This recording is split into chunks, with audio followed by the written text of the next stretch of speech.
And happy Wednesday to the world out there. And gentlemen, welcome back. Welcome back, Seahawks. Welcome, Hawkscast.net podcast. Welcome back, football. Welcome back, football. Welcome back, welcome back, welcome back. That's something like that. How's everybody feeling tonight? It is hot in my neck of the woods, which I guess it's okay because it's August. Football's around the corner, but man, I will tell you, I am not built for the heat. Aren't you? What? You're not built for the heat. No, I am not built for the heat. I'm a weak Seattleite that likes to live under gray clouds 95% of the time, and I'm happy then. Huh. Okay. Ah, okay. Cool. What about yourselves? How are you both doing? Oh man, just out here championing wokeness. Ooh, I mean, quick shout out to our boy Ryan P. Hawk Davis, who loves the wokeness. So shout out to him, our biggest fan. Tony has told me that essentially Portland is burned to the ground, so I don't know where you're living. Yeah, it actually had last summer. It was razed to the ground by the blacks and their allies. I was just told that Portland is now a shithole or something like that. I can't remember what it was. I mean, don't get me. It was an exaggeration, but I haven't been able to go over there for a year and a half. So don't get me wrong. It does. It sucks. It's not cool anymore. But it still exists, and there's still a city with neighborhoods and shops and restaurants and all that. But it's awful. Awful. Don't move there. Don't come here. Don't come here. That's what I tell people about Seattle nowadays. Don't come here. It's awful. Everything's expensive. People are not very nice. There's a lot of traffic. The weather's too hot. Don't move here. There are tents on every block, and so that sucks a lot. So the homeless situation is out of control. Like there's homeless campsites where people have their cars, they park their cars and then they sleep in a tent next to their car on a city street. That's like a next level of wokeness, I think. Yeah, that's the next level of houselessness for sure. Yeah, I mean, if it were up to me, having a car and the tent is pretty posh for homelessness if I get to choose. Yeah, you're doing okay, aren't you, pal? Yeah. What are you talking about? Look, if you were homeless in China, you wouldn't even have that. Yeah, you got a 2018 Kia Soul. I think you're doing okay. Yeah. Ross, how about yourself? It's been a while. We appreciate everyone checking us out live on twitch.tv, or if they're checking us out on SoundCloud or YouTube. We are the Hawkscast.net podcast. And Ross, how you doing, man? We haven't heard from any one of us in a while. We got a website, we got Twitter, we got the podcast going again. Seahawks are around the corner. Dude, I'm just getting off my Olympic high. The Olympics were in my city, and I didn't.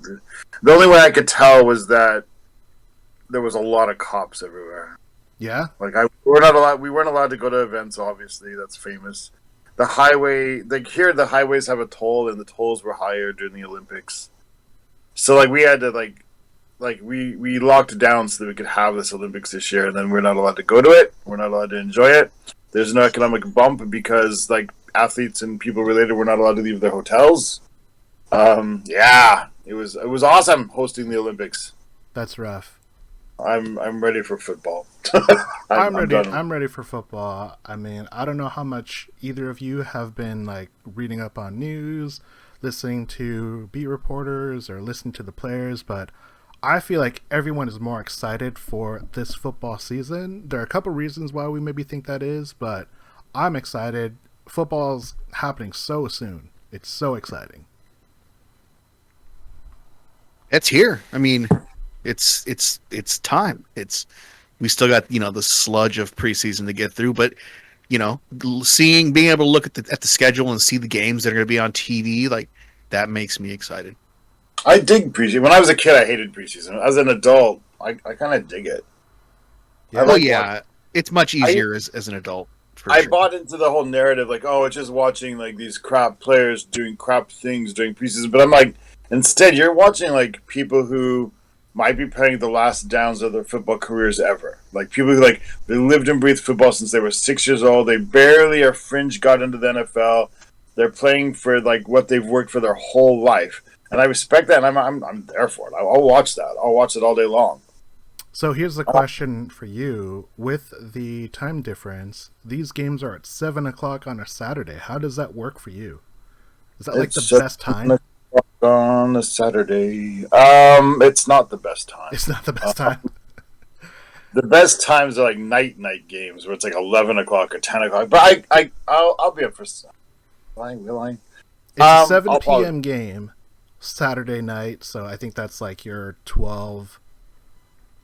Wait, the game is when? It's Sunday at what? Saturday at 7 p.m. Pacific Standard Time.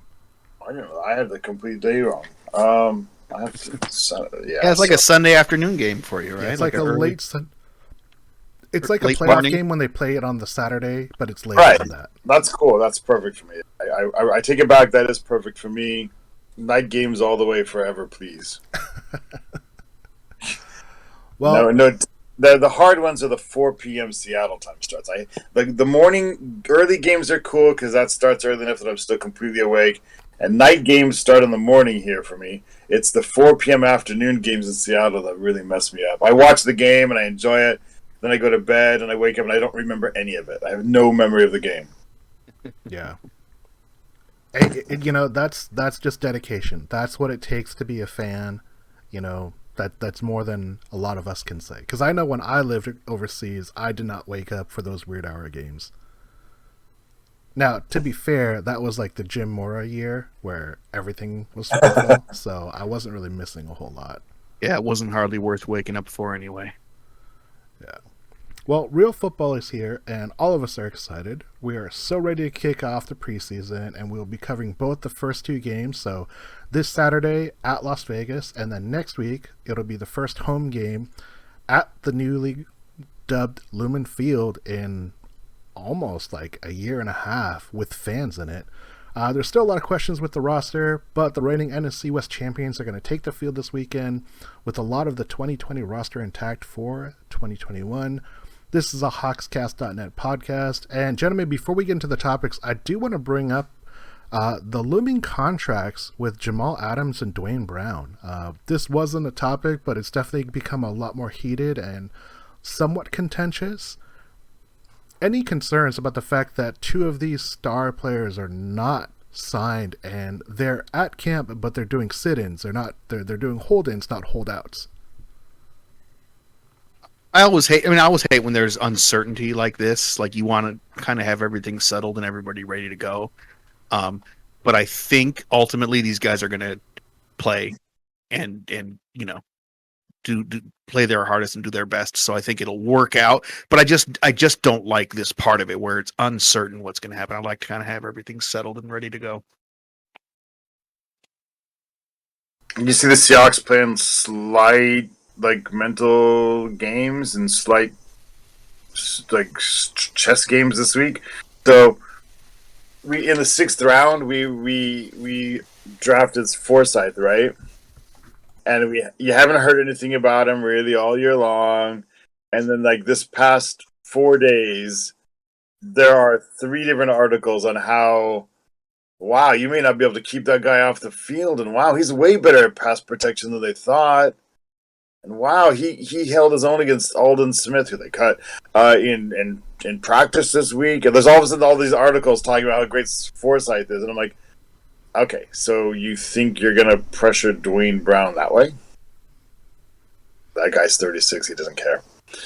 Yeah, I mean, I think that's one of those things that it makes the fans more feel good. I don't think the players.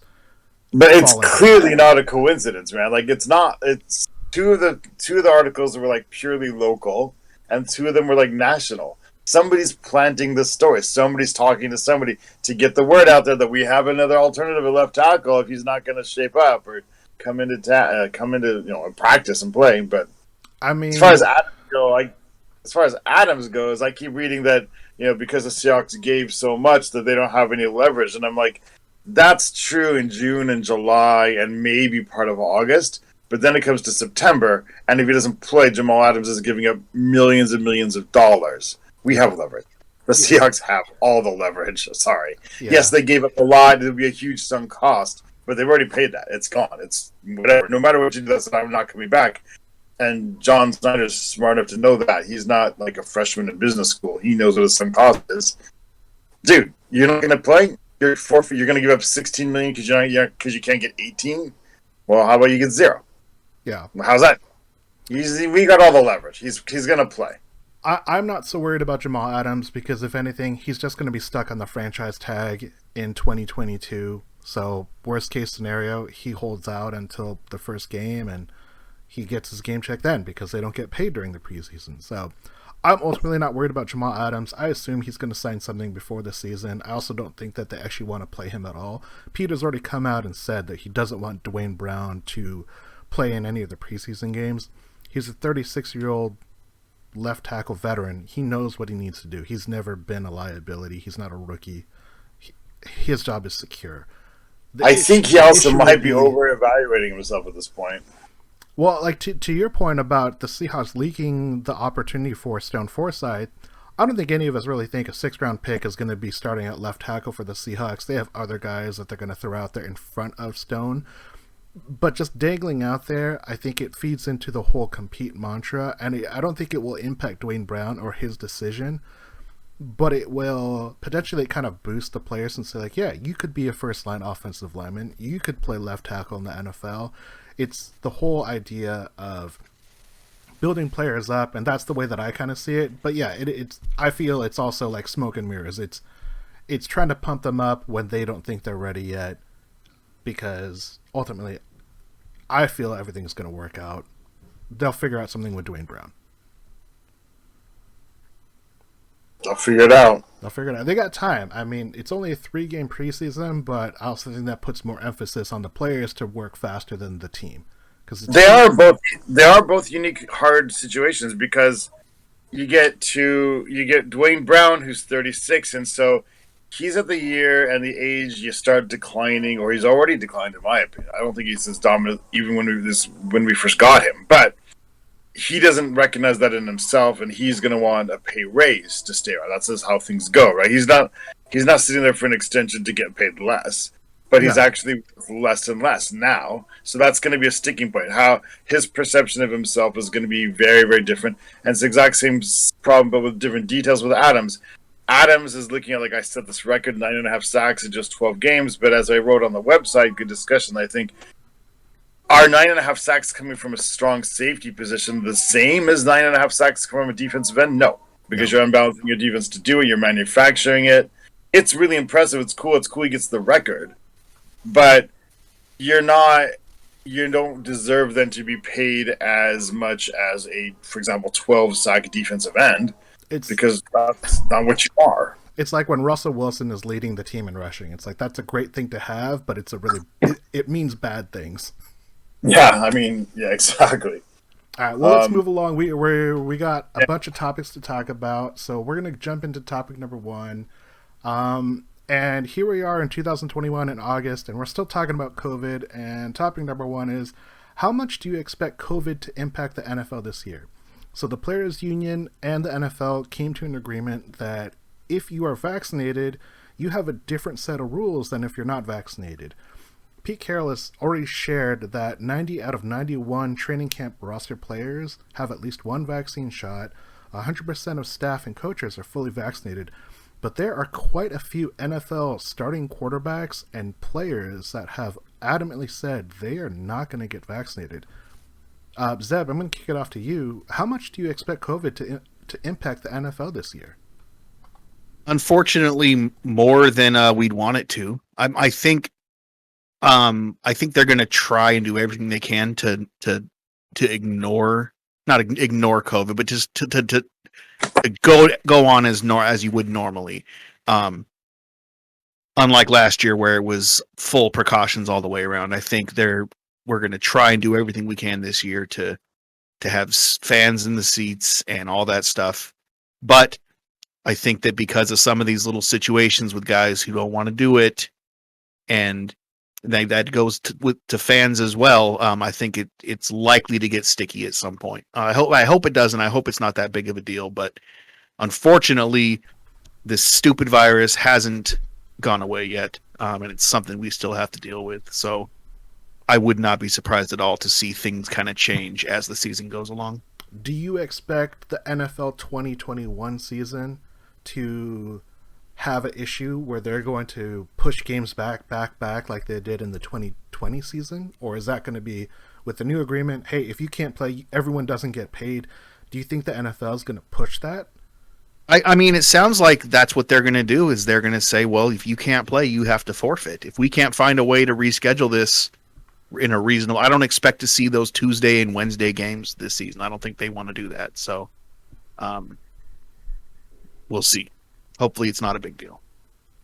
Ross, you live in a country where they just went through what it's like to hold major sporting events with no fans due to issues with COVID. Do you think that the NFL is going to see an impact in any kind of way similar to that, or what we saw in 2020? I don't know. I feel like we're all sort of living in the past. We've all the rules they've made and all the systems they've put in place, they're really great for April and March. But like, what happens the first time you've got like a team with fully vaccinated players, but 5 of them end up sick anyway because they got there's a breakthrough? Then you still say they have to forfeit? They did everything they can. It's the NFL's thing saying you don't have to be careful anymore if you've been vaccinated, but the problem is the new variants don't care about the rule. But on the other hand, if you've got vaccinated and you do still get it, all you're going to catch is a sort of, most of the time, like cold kind of situation. So maybe that's worth it. I don't know. Man, I don't know what to do anymore. I don't know what to do with this. But I'm saying, like, they've made the rules, obviously, in February, March. But it's a different game now. I thought, honestly, like, we discussed this offline. We discussed it on our website, Sammy. I was a little surprised that you said you weren't going to go to any games because your kids can't, be vaccinated or this and that. The other thing, you can still carry. And I was like, I was, because like I'm a little bit done with it as well. But I was like, I'm all in. And I was kind of thinking like maybe Sammy's being a little bit overprotective. But again, it's August now, and the situation looks a little different. And we're still talking about Delta, and I think we're living a little bit in the past because here comes Lambda. So I think they might be game changers because that's the way evolution works. Every level of the disease that comes along afterwards that actually makes it successful, that means it's better at spreading. So yeah. So I want to add a little bit of twist that a lot of people I don't think are aware of. So I am actively trying to sell almost all of my regular season Seahawks tickets. No one really wants preseason games, which is fine. But what I found is, even though I've technically sold a ticket here or there, I don't get the money until the game has been played. So if I sell a ticket for whatever the cost, whether it's at face value below or above the value of the ticket on the Seahawks resale market, I don't get those funds until the game has actually been played. So I've paid for my season tickets already. So Seahawks have already charged me for all of my tickets. But in order for me to get the resale value, even though someone else has bought my tickets, I don't get my money until the game has actually been played. So if I sell a game that's in December, I'm not going to see the money for that game until December. And I think that shows that the NFL understands that these games might not be played, just like what they did last year. So that's interesting. I did not know that. I sell mine like privately off of whatever. So yeah, so there's a small little caveat that says that you're not going to get paid for your tickets until the game gets closer to being played. I don't know if it's all the way into the year or if it's whatever it is, but that to me means that the NFL understands like the impact in 2021 for COVID is still really high. We talk about these 2 set of rules, and there's definitely very vocal players that are adamantly saying, I'm not going to get a vaccine, and it's unfair that I have to play by these rules. Or Cousins. Yeah, or the Players Association like messed up by not making like a better set of rules for non-vaccinated players. I have almost zero sympathy for any player that chooses not to get it, because the right to play in the NFL, it's not a right. Like, it's like anything else in the world. Like, you don't own the product. You don't own the company, even though you are a huge aspect of it. So I do expect COVID to impact the NFL. Now, Do I expect a game to get pushed back and back and back? Probably not. I think the NFL's come up pretty strong, and they're going to try to avoid having to have a team forfeit the game. They're going to give them every and any opportunity to try and make it work. But it seems like they're coming down a lot harder for this year, which is surprising because they released those rules in July, several months before the first game was going to be played. And I know in America, sporting events are kind of normal right now. Like, there are fans at games. It's all on the honor system. If you're unvaccinated, you don't have to wear a mask. But like you said, we're talking about Lambda. We're talking about, Delta. We're talking about all these new variants of this disease that we're still talking about 20 months after it was first announced. It's really crazy. So I think there is still going to be a huge impact. And yeah, I'm not going to go any games this year because I'm concerned about exposing my kids because they're under 12. They can't get their vaccine yet. When will they open vaccines to 12-year-olds to 16-year-olds in America? So 12 to 16 have been open for a while. I want to say that those were available in the late spring, so before the school year ended. So 12 to 17-year-olds or 12 to 15-year-olds have been able to get the vaccine spring to summer. 16 and over have had it available to them since they initially made the vaccine available early February, late January of last year. So under 12, it'll be 4 to 11. That is the current study. Estimated timelines vary depending on who you're talking to. Some expect it as early as September. I think it's going to be more likely like November, December, maybe even January. All right. Yeah. So, man, I never thought I'd be talking about this 19 months later. I mean, it's depressing to a degree that this is still impacting it. The fact that last year they made it through a whole season, that blew my expectations away. I thought they were going to have to cancel midway through the year or do something like what the NBA did where they're going to have to like postpone. The fact that they're planning for a 21-week NFL season, with everyone 20 games including preseason and a bye and the playoffs, I think if they can do that this year, it'll be probably a bigger miracle than last year because they're adding fans to the equation, which I think is just a whole nother level. I mean, games will still be played. It just, I agree that they may have to eventually rethink people in the stands to some degree. But other than that, I kind of, I think that things are bad enough and Delta's going to sweep through bad enough that we may get to the stage where things start to reach the equilibrium. The disease is not going to be wiped out. It's always going to be endemic now with this, and so it's not nice to say. And I'm not saying this in like the old style, like, oh, just let grandma die way. I'm just saying, like, we are going to have to find a sort of peace with this disease, just like we do with certain other diseases that live among us. Because we blew our one chance to get rid of it. It had to be handled really, really fast, and it didn't end. So now you're never going to get rid of it. So it's going to be with us. Coronaviruses in general are difficult to make vaccines for anyway. It's the common cold, same family.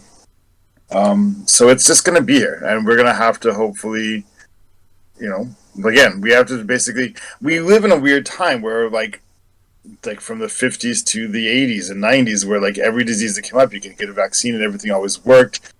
And so people who grew up in that time think of diseases as something you can completely defeat. But you have to look to your grandparents and your great-grandparents' generations. There were just diseases that you just hoped you didn't get, and you had to live with it. You took necessary precautions, but you couldn't let it dominate your life. And it's sad, but that's also reality. Like, you can't consider the 50s to the 90s as what human life has always been like. We're going to just have to make our peace to some degree with it.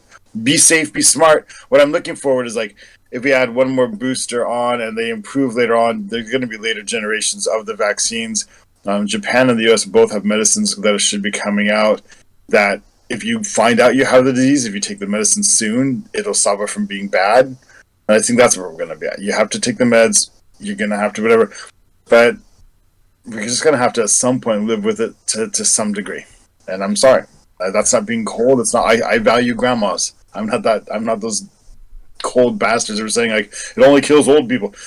Doesn't matter. Everybody's important, but again, we share this planet with lots of life forms, and lots of them aren't really friendly towards us, and some of them are really resilient, and so we have to live with it. We can't live and think everything's like the measles and the mumps and rubella. So at some point we just have to live with it. Sorry, not in the jerk, don't wear your mask, blah blah blah way, but like we just have to find a equilibrium eventually, and we're gonna get closer.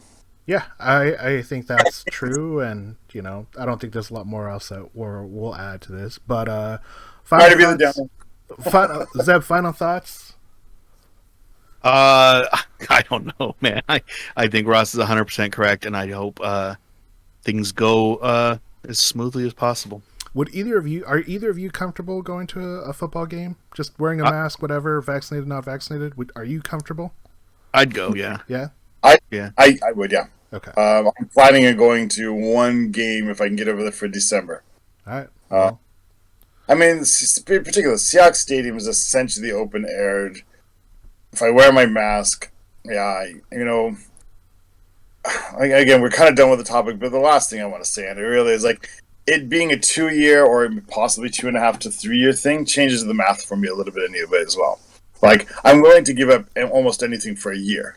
But now when you start saying I missed 2 years, now you're talking like you double the percentage of my lifespan. If I've had season tickets for example 20 years and I lose 2 of them, I've now lost 10% of my Seahawk memories. And you multiply it across all my experiences, Halloween parties, birthday parties, Christmases, it changes the math a little bit for me. I think that's a really important point, and I think that's where there are some people very, very much at the beginning saying you can't risk losing these opportunities or these events.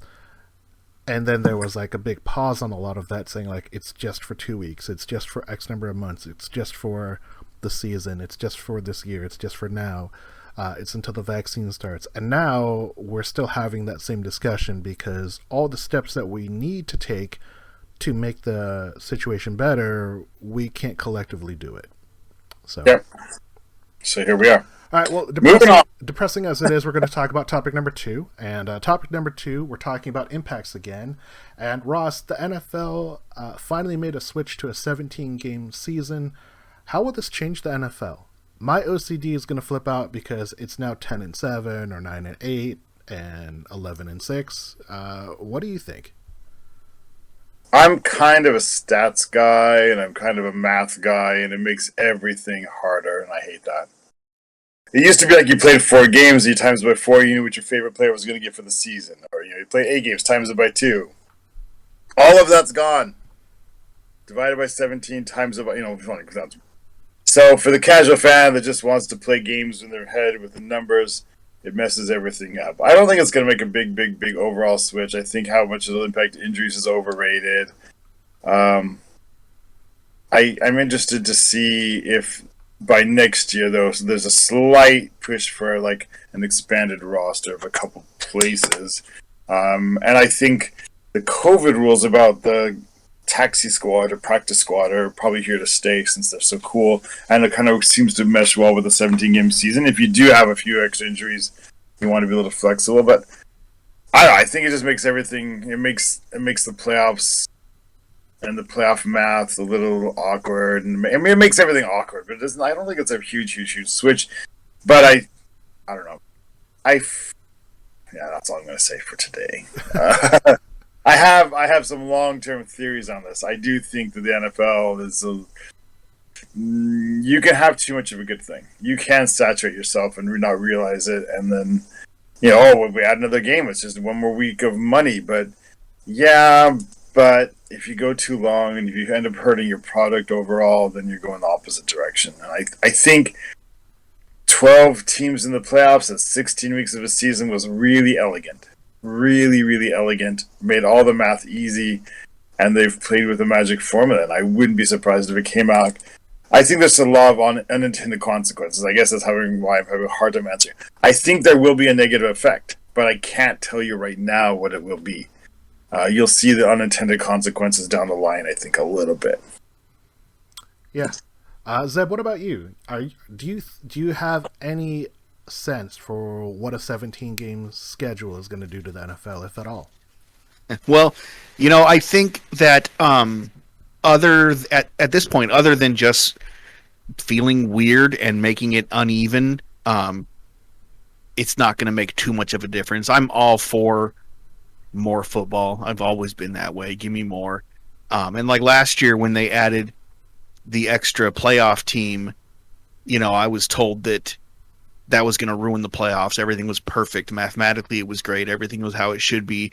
But I don't remember the playoffs being, everything was, I thought it was still awesome. It was an extra 2 games, So, but I think Ross is right. Like, well, if this is just the first couple of steps, what's next? And does it get oversaturated, and are they diluting the product by doing this in some capacity? I think that's a possibility. So I think they need to be careful. But other than that, as far as this 17 game season goes, I'm excited that there's an extra game, and I hate that it's going to make the records look weird. And that's about how I feel about it. Yeah. I'm on the side of I honestly don't think it's going to be a big thing other than messing with my OCD, because 16 was perfect because it was 4, 4, and 4. The schedules are easy to remember. I always knew years in advance based upon where we were, week 17, if these were the standings, who the Seahawks would play next year. A lot of that still is the same, but it's now weird because now you have the rotating NFC home, AFC home. This year, all AFC teams, their 17th game is at home, and next year their Seahawks are going to have an extra home game, and they'll only have one preseason game. So there are certain things that I think that are going to just be weird trying to get used to. But yeah, my OCD doesn't really love the 17 game idea. I think what this going to push to, which is I think Ross's concern, is we're just going to see them keep tinkering, and they're going to push towards 18 game season. Preseason has kind of, and we'll talk about preseason a little bit more, but I think by reducing the preseason game, the goal was to try and make the meaningless 4th preseason game and try and get rid of that, but I think that just pushes that further up. So we'll talk about what the impact will be to the preseason, but in the preseason, the way it used to be is the first team played a quarter, second game they played a quarter and a half, maybe they finished out the second half. The third game, that's where the starters got most of the reps, and they got to return in the second half, and then they didn't play at all in the 4th game. So they've shrunken that down now to a 3-game schedule. So I think that's the biggest impact that we will see. But ultimately, it's still football. We're all still going to watch. I'm not worried about anything too much else because injuries happen in football, and whether they're playing 16 games or 14 games or 12 games, injuries happen. They suck, but I don't think there's a way you could necessarily avoid that. Yeah. Bubble wrap. Yeah, I mean, at that point we're playing flag football, but I've seen some pretty gnarly flag football injuries too. That's true. Not going to stop your ACL from whatever doing it's going to do. How many years do you give the 17 game schedule? I think this is just a push to 18 games, but I give it 3 years. I think it's 2 years. You think 2? Yeah, that makes sense. I'm with you. Somewhere in there, 2-3 years. Yeah. I literally think assuming we haven't reached the destruction of society, whatever, by then, but 2023 is probably close to when it's happening, I think. Yeah. I mean, if they go to an 18-game regular season schedule and a 2-game preseason, I think the way that the NFL looks at it is look, we're paying coaches and we're paying for, stadium rentals for 20 football weeks, regardless if they're preseason or regular season. Why not just make them regular season so we can get TV money? Do you guys remember that there used to be 6 preseason games? I do not remember 6 preseason games. Once upon a time was 6 preseason games. That's too much. I remember they were sometimes getting 5 depending on which team played the Hall of Fame game. But... Right, I mean you get that, but so I think the Seahawks played 14 games their first 2 seasons. Yeah. So at that time there were 6. But that was exactly the same kind of math change they did. It was 6 preseason games and 14 regular season. Then it just switched to 4 and 16. Like 6 and 14 just sounds so ridiculous as a balance, even, right? Yeah. But probably when they switched, there was probably people like me going, "Getting rid of that's too many regular season games." Probably some dude in 1978 saying the same thing. So. I don't know, man. 6 preseason games versus 14. You like have almost like half your year is a game that doesn't mean anything. But I mean, it was a different world at that time. Like teams held like legit open tryouts and stuff. Like you could like show up at like the Kingdome in May for a tryout, and like. You know, they actually made a movie out of one of the guys who did that, right? For the Eagles. Yeah, Mark Wahlberg. Marky Mark. Yeah, I mean, like, there was a different world. Like, and, like, players at that time worked, like, at car dealerships in the off-season to make money. Yeah. Like, it was... I mean, like, yeah, Jim Zorn, like, drove himself to the Kingdome in a Volkswagen Bug. Right. Love that, though. Love it. All right, well, let's move on to topic number 3 here. So topic number 3 is the Hawkscast Corner. And these are 2 questions, Zeb. Who is your breakout starter, and who is playing their last year for the Seahawks? Well, I don't... I have answers to this question, but I feel like if... okay, so I feel like Alden Robinson's going to break out this year. Nice. Like that. That, and I would love to see that, and I think we would all love to see that. My second one, I hate. It's just all the thunder right up front, but I'm gonna say Russell Wilson. Whoa! You really think so? I mean, I feel like, you know, they've patched things up in the media or whatever, but I feel like behind the scenes, it just feels like an impending divorce. So. Wow. I mean, it's not like a complete shocker given the drama. Lots of people are kind of making that assumption, but to hear Zeb say it, I mean, what are we gonna do? You know, like if thing, I guess okay, we'll see. Let me ask you this: if we have a lot of success, say we get to the NFC Championship game and we lose in overtime to the Green Bay Packers, the opposite of what happened last time. So we've got that far. Is Russell still gonna say I want out? And he's thrown for like 4,800 yards. Well, wait, sorry, 17 game season. He's thrown for just under 5,000 yards. Got all kinds of Seahawks records because he got an extra game to do it. He's gotten really comfortable in Shane's offense, and the game just kind of flowed through him. Is he still gonna leave?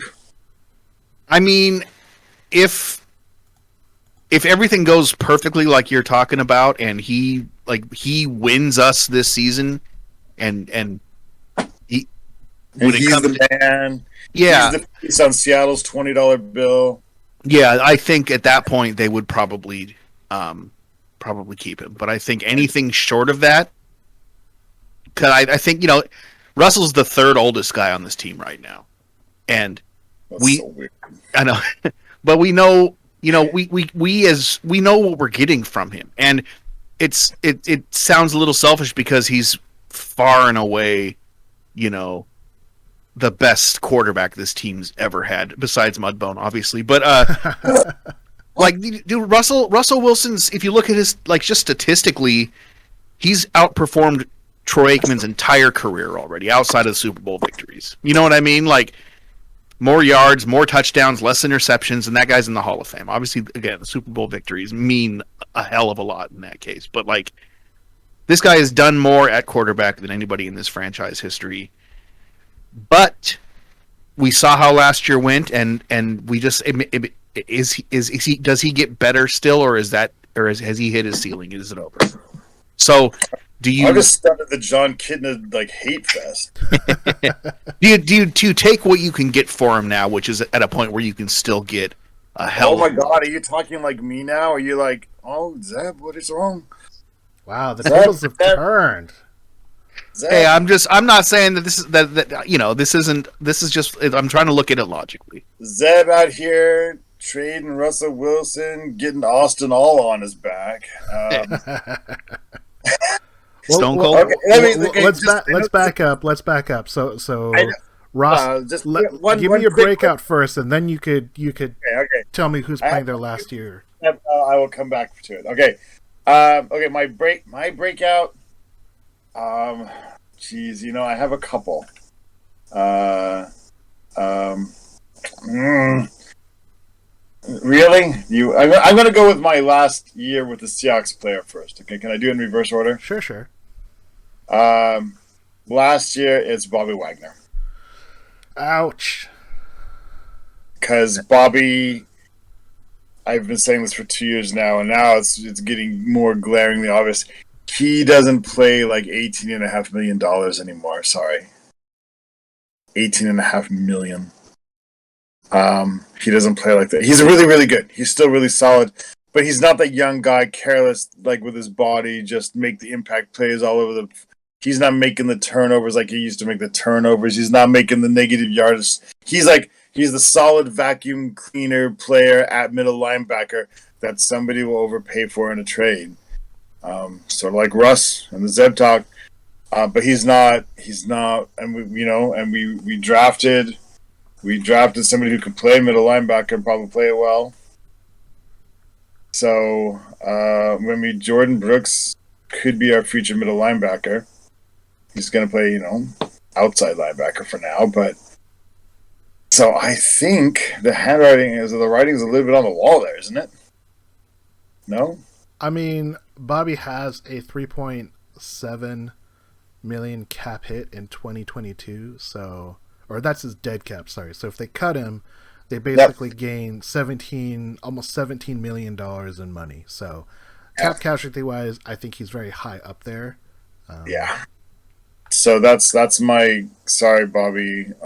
Unless you regain form and you're like super dynamic again, you're probably gone. Okay, I got two breakout players. I'm breaking the rules. I got two. My main one. My main one is, and I just lost it. I have my notes here. Why do I keep doing this? I did that. Hold on a second. I have two because I don't have. So Witherspoon is one of them. I like what I'm hearing about Witherspoon. I think he's going to come out of nowhere and be like not just like serviceable, but I think he's going to be pretty legit. For at cornerback, I think he's going to surprise. Like right now, cornerback looks like our weakest position, right? I think everybody agrees. Yeah, I think he's going to really be solid there, from what I'm hearing. And then the other one out of nowhere is Daryl Taylor. Nice. Daryl Taylor is the one I have the most confidence in. The KJ replacement. I mean, he's going to be. I think Daryl's going to be lining up with his hand on the ground. I think he's going to be playing some outside. I think he's going to be playing a sort of a. I think they're going to. He's fast enough. You can put him in that sort of hybrid. He's almost playing like a strong safety kind of position at times. He'll play linebacker. He'll play defensive end. He's going to do everything this year, and it's going to be awesome. Yep. 8 sacks for Daryl Taylor. Write it down. Man, if you can get 8 sacks from your second round pick. Yeah, last year didn't even play. Yeah, I mean, and he's basically added an extra year of control because he didn't play at all last year. Yep. That'd be pretty sweet. I'm going to jump in real quick, and then we'll be able to let Ross pounce on Zeb's pick for last Seahawk year.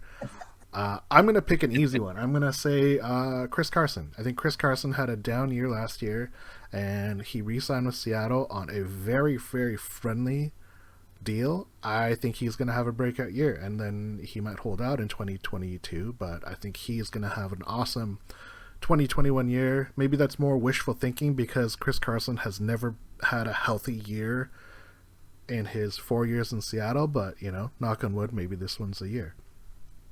The player that I think has played their last year in Seattle, that one's a little bit tougher because the Seahawks have so much control. I think Bobby Wagner is a good case for it. I think Russell Wilson is less likely of a chance.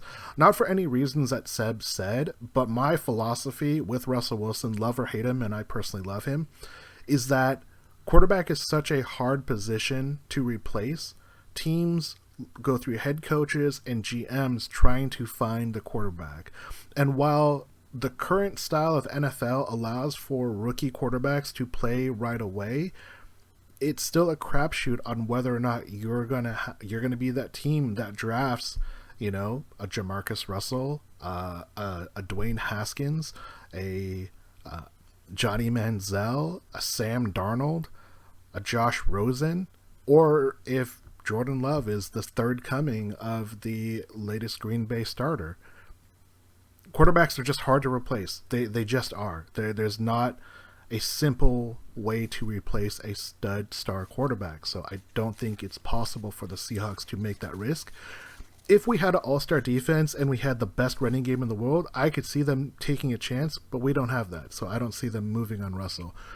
Bobby makes sense just because $17 million in cap savings. That's so much money. That's like 5 starters that you could get on like super cheap deals, or 10 backups for that money.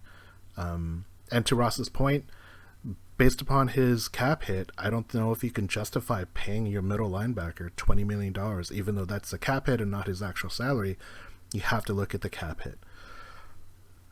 I have a hard time thinking of who is a obvious choice to be let go. I might have to stall here and see. I really don't know if there's a clear-cut one. I think this is really tough. I mean, pretty young team right now. Yeah. There's not a lot of Rashad Penny, because he's a free agent at the end of this year, and he's kind of been a bust because of injuries and availability. So I'm gonna go double running back. Breakout, Chris Carson. Last year with Seattle, Rashad Penny. Respectable. I mean, there's a lot of people you can say, but they wouldn't be shocked. Because I'm like, BKK is on his way out. Could you just get the new rookie to replace that dude? And Yeah, I'm trying to find someone that would actually have like meaningful snaps, and I don't see anyone that is a clear cut. Obviously, Russ and Bobby have long-term discussions, and Ross, I know that you've had concerns about Bobby for a while, but I don't think there's like a clear cut. This guy is going to be at the end of his rope at the Rasheem Green. Yeah. Yeah. In fact, Pierre Desir. Hip Early Wine just said that Rasheem Green's going to have 12 sacks next year in the XFL. Yeah, XFL. There you go. Yeah. There's not a lot of like long-term players that you'd be like, oh my god, they're gone right now, because it's all about Bobby and Russ, and they've been there for a long time. And I mean, after that, it's like our punter and our kicker that people are most attached to. It feels like. I mean, DK, but he's not going anywhere. Yeah, I mean, I think they lined it up perfectly for them to be able to pay DK probably at the off season next year. If they do cut Bobby, that's basically money you're throwing at DK. Yeah. Yeah. Man, like that. These are depressing topics. What's going on, guys? So we just lost Bobby and Russ for next year. We're great. So we're looking at 2-15 next year. 2-15. Yikes! That's going to be depressing when a team goes 0-17. Ugh. Oh, Right. gall dang. That didn't even used to be possible. Worst team of all time. Final thoughts on Breakout and their final Seahawk year. I hope we have a lot of breakouts. I feel like there's a lot of hope going into this year, and we'll talk about that as we get closer to the regular season and see who's going to make this roster. But I feel like there is a lot of hope with this team. Like, people don't think that we were really a 12-4 team last year. It's kind of weird to think that team that lost in the first round went 12-4 because of how the season ended and how that Rams playoff game ended.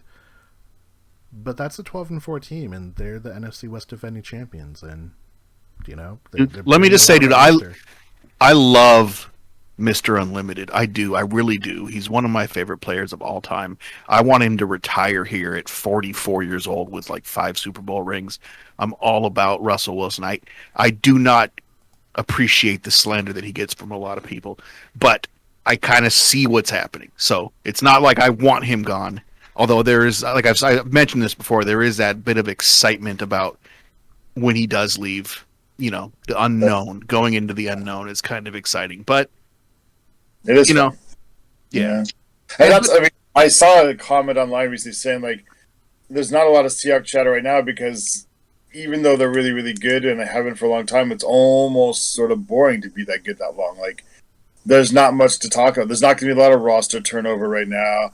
There's no like who's going to be quarterback. Oh, there's not going to be like it's just sort of rinse and repeat year after year after year, and we're just going to keep being good. So yeah, there is something to the fact that what if we just burned it all down and started over again? And I tell all those people they're crazy.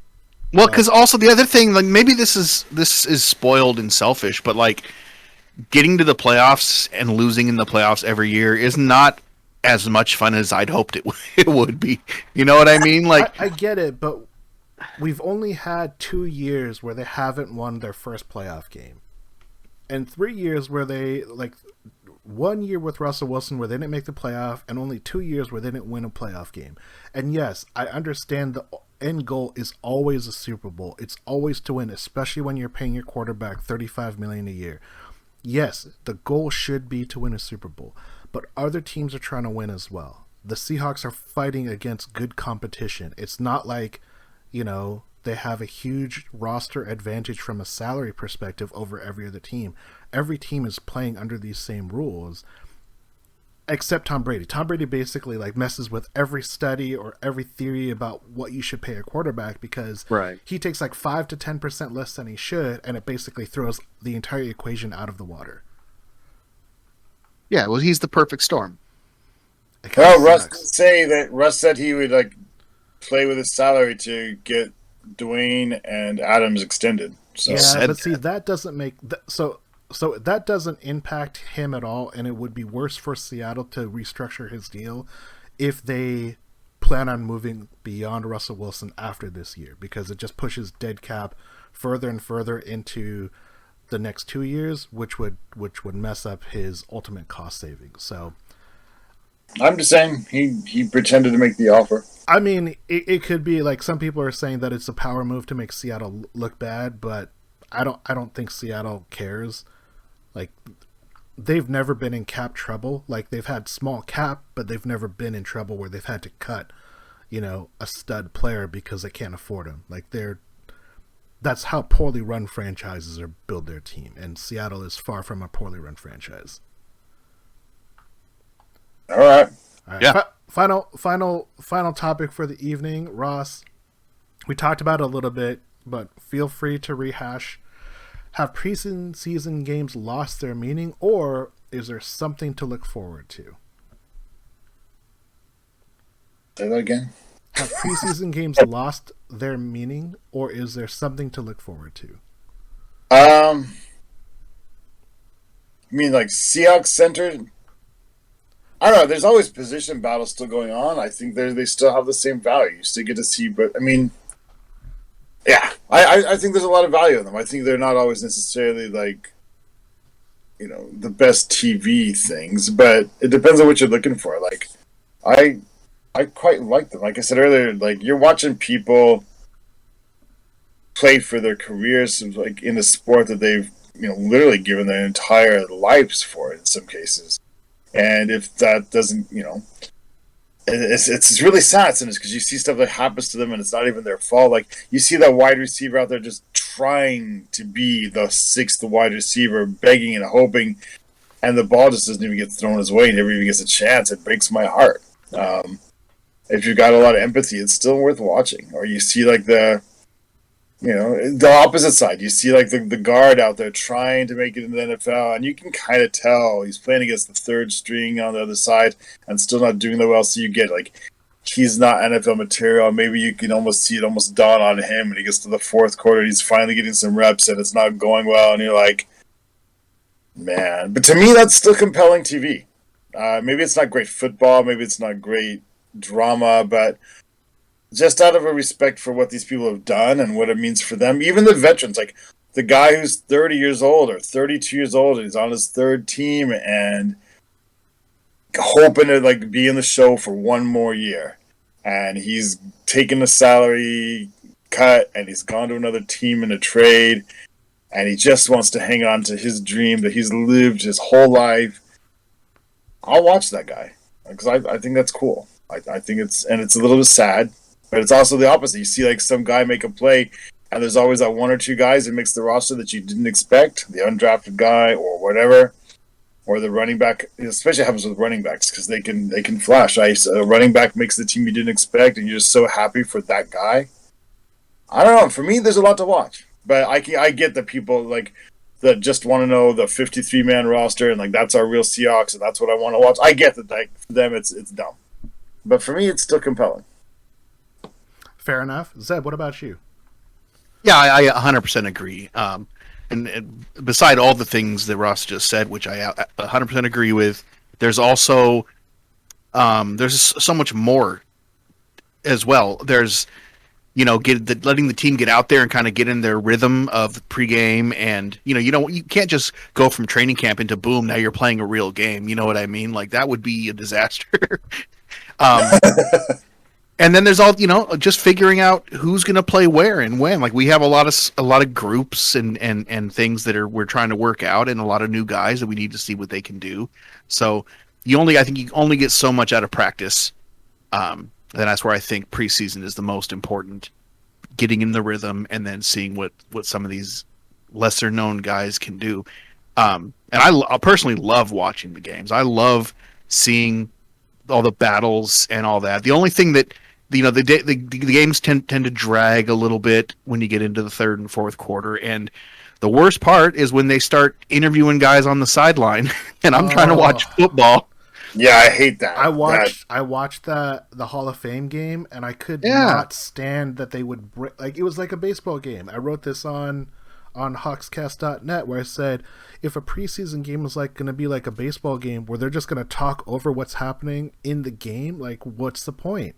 That drives me crazy. I can't. And so you get like, well, let's have a chat with Bobby Wagner in the third quarter, and he's trying to watch the game. He wants to see what these guys are doing. He's interested in this. This is important to him, and they're taking his attention away from the game, and he's looking up at the screen, trying to watch what's going on while they're asking him questions, and the answers are it's just silly and goofy, and it's never anything meaningful or worthwhile. That's to me that's the worst part of preseason. I'm kind of with both of you in the fact that preseason does have value. I think with the fact that they've reduced it from 4 games down to 3, I can't even imagine what a 6-game preseason would have been like. I would probably have been driven crazy. I think with the 3-game preseason it's going to really push things like at a higher pace. Like I felt with the 4-game preseason schedule, teams could really like slow it down and really say, oh yeah, you get a quarter, now you get 2 quarters, now you get 2 quarters and into the third, and now you don't get to play at all. They have to speed that up because it's all about trying to get ready for the 17-game season, the regular season. And I feel like we're going to see more intentional things done in the preseason against live competition. Teams obviously run more of a base defense a lot of the times. But I think that's what will be interesting, that first initial change, that shift in that first year.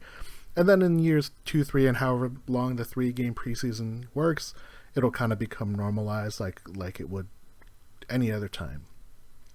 The thing that drives me crazy, outside of them talking to players mid-game when like something is happening, is injuries. Like I feel so bad for any player that gets injured in a game that doesn't mean anything. I don't know how you fix that. I don't think you can assess any kind of value to a preseason game and still have it be a preseason game.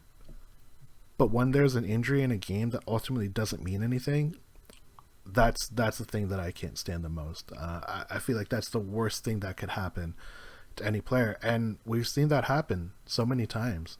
Who was it? Gary Gilliam, our previous all-star left tackle, got injured like in some freak way, like a couple years ago. That led to Dwayne Brown eventually coming, but freak injury is just, especially in a game that doesn't mean anything at the end of the day, it's just brutal, and that's my concern. That's the only thing that I ever think about when it comes to preseason.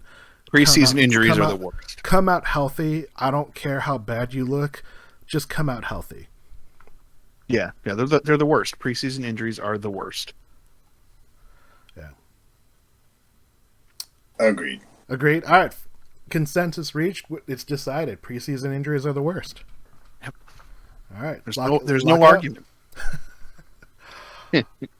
Final thoughts on the preseason games or anything regarding the games coming up? We got some predictions next, but I want to just make sure we all get a chance. Grease those wheels, get those minds flowing. I'm excited for preseason, and I think 3 games is just better. It's much more concise. That 4th game always seemed virtually worthless, besides those handful of fringe guys and stuff. So I think 3 games is just better. It's a better package. Yeah, I'm down. Just get the regular season here sooner. Mm-hmm. What is weird is there's a full week off between when the season starts and when the regular season starts. Yeah, what is that? What is that all about? They started doing that a couple of years ago, though, right? It's really, really annoying and awkward. Well, it's because what happens is they play the opener on a Thursday night now, so the first game between Tampa Bay is going to host the first regular season game, and it's going to be like September 9th, I think. And then the Seahawks and all the other teams, they're going to play on the 12th on that Sunday, and a couple teams on Monday.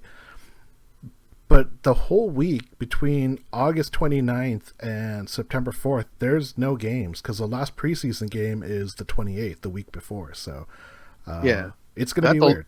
It's gonna be a long September 12th. It feels like a really late opening weekend. Yeah, it's 2 weeks and a day between the last preseason game and the first Seahawks regular season game, and it's a road game. It's too much. I don't like it. 8 days is surely enough, right? And then 2 games in January that aren't playoffs. It just feels weird, man. I don't know how to weird calendar. It is. Last year, our first game was September 9th. Yeah. So I'm trying to look if it's always been, how long it's been like this weird. Yeah, I mean, September 12th isn't that much further than the 9th, but it does feel late that it's like almost a second full week in the month of September. Well, I thought last year was a little bit late because things were uncertain getting started with training camp and everything, right? 2019, our first game was September 10th as well. So, well, what made last year seem even longer is we didn't have any preseason games at all, so we had no idea what the team looked like. It was just like, here it is. Because last year I was trying to think who was the one that stood out in preseason, and I was like, oh, that's right, we didn't get any. That's right, there was no preseason last year. So count our blessings, So we'll take what we can get, right? Football junkies. Yeah. All right. Well, let's get on to some predictions. We got some fun ones. We're going to be doing predictions for the next 2 games. So, Ross, I'm going to start with you. What is going to be our record after Game 1 and Game 2? Of the at Las Vegas, and then home against Denver. We'll be 2-0 because, oddly enough, especially when it gets to the 4th quarter, Pete Carroll wants to win even in the preseason, so he'll do weird stuff to win.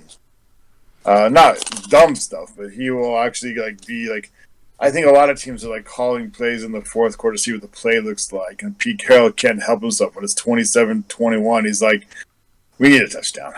So call the plays work. We'll practice those. Score. So I think we'll be 2-0. Okay, Zeb. Well, just to be this way, I'll say we're going to be 0-2 because it doesn't matter. Do you think that's because it doesn't, or do you think that's is that just random to be a contrarian, or do you think we don't have the depth that the Raiders and the Broncos have? No, I'm just being contrarian. Okay. I mean, I remember there was the preseason where we lost all 4 games, and then we started the year 0-2, and everyone was like, "This is the longest losing streak in Seahawks recent history." I mean, we started 0-2. The preseason games, no one remembers those except us weirdos. I think they'll go 1-1. It will depend on how much the starters play. I don't expect that Pete will want to play Russell Wilson a whole bunch. We already know Jamal Adams and Dwayne Brown, regardless of their contract situations, they weren't going to play at all. I assume that's going to be true for a couple of wide receivers. I think Tyler Lockett and DK are going to only play as much as Russ plays. I don't expect Chris Carson to play a ton. Rashard Penny's already injured. I think we'll see a lot of Alex Smith or Alex Collins and everyone else, but I think It's 1-1. Alex Magoo time, man. Magoo. Yeah, I mean we also signed a new quarterback, Sean Mannion, so it might be some Mannion time as well. Man, I don't like his name. I don't like his name. All right, Ross, over under 50 points for the combined offensive points scored across 2 games. Under. And people Under. start panicking. Zeb, over under. Under. I'm gonna go over. I think Russ is gonna try and throw like deep balls like out of the gate, just because I think he wants to show that he can be an MVP candidate, and lighting someone up on the first play when they don't expect it. I think getting points is going to be important for Russ in the offense and for Shane Waldron. Ross, over under 40 points allowed by the defense. Under. Slightly under. Just slightly under. Slightly under. Over. Over? Yeah. I have a lot of question marks about this defense. I don't know how good our corners are. I don't know how good our pass rush is. So I'm going to say over. Maybe they'll surprise me. But for now, too many question marks for me. Ross, over under 50 snaps for Jamal Adams. Actually, these don't matter because we know they're not going to play. So we're going to skip these predictions. It's all going to be Under. All right. Question. Adams or Brown first to get extended this offseason, before the season starts, I should say. Adams. Zeb? Adams. I think from what I've heard, even though they have not talked, it sounds like they have most of the numbers figured out, or a lot of the larger things figured out. It's just a few things, and because they know that he's not going to play preseason, there's really no benefit to pushing it right away. But I don't see the rush. I do think Adams is going to get signed and extended first. Ross, yes or no, Dwayne Eskridge gets activated from the PUP? Man, it's not looking good. I didn't think I'd be sitting here thinking, go Freddie Swain. Take that as a no. The first 2 games, no. Okay. Zeb, Dwayne Eskridge activated from the PUP, yes or no? Yes, please. Yes, please. Yeah, let's be more. I'm going to say a hopeful yes.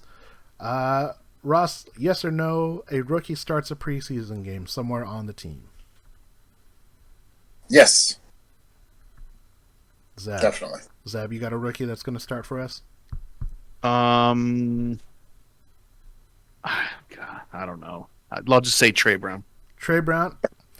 I feel like that's the easy one. I'm going to say no because I can't think of a spot where there's a rookie that's going to have a definitive advantage to get a start. I don't think there's anywhere on the offensive side unless they run out 0 starters and they have to put a rookie, but I'm going to say no.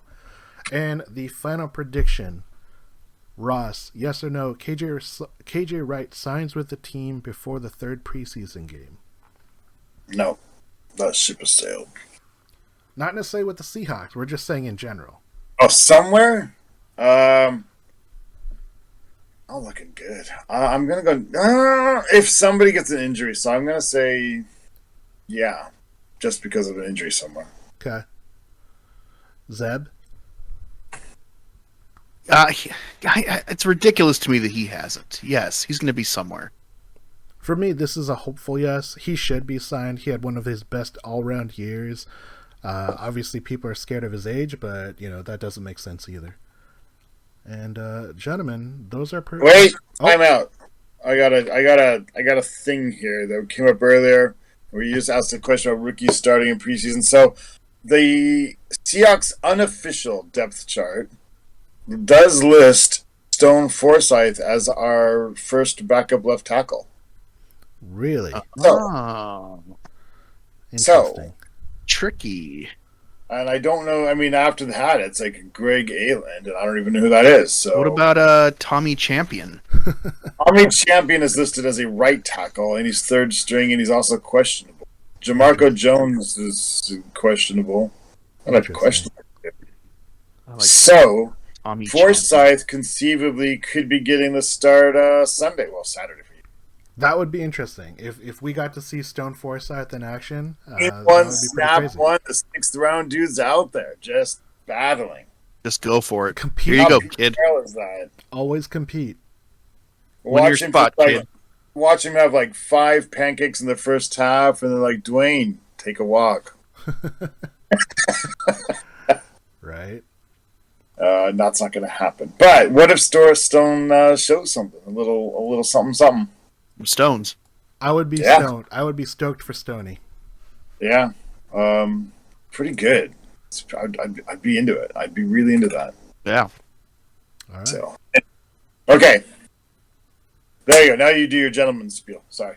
And gentlemen, that is our show. Real quick, what I do want to kind of call out that we didn't talk about a show.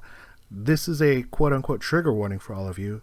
Uh-oh. There are going to be defensive players in single-digit numbers, so just a heads up. That's not a quarterback playing corner or linebacker or safety or defensive end. That is a defender, so just a heads up, because that is going to throw a couple people for a loop. Like that's Efren Herrera out there playing cornerback. Right? Right. Yeah, Dunlap. That's not Hasselbeck. That's Carlos Dunlap. Yeah. I mean, we'll see how it is. It's definitely like a get off my line kind of thing if you're saying like it has to be a certain way, but it's one of those things that like it made sense why they did it, and I feel like they have too many players in the NFL now, and they got to use the number somehow. Yeah. I want them to start using letters. Yeah. Yeah. A8. Number F. Battleship. That'll be crazy. Then it could sound like this. It'd be like A3 to F3 on the Maybe like pass. chess? Yeah. Yeah. Or it'd be like when you used to play NCAA college football and none of the players had their names. They just had their position and the number. Right. Exactly. You just get Some college ass shit. Yeah. And gentlemen, that is our show. Time for some shout outs. Shout out to everybody who's willing to take COVID seriously and vaccinate or wear a mask and social distance because they know it's the right thing to do. True. Ross, shout outs today. No. Oh no. Shout out to no.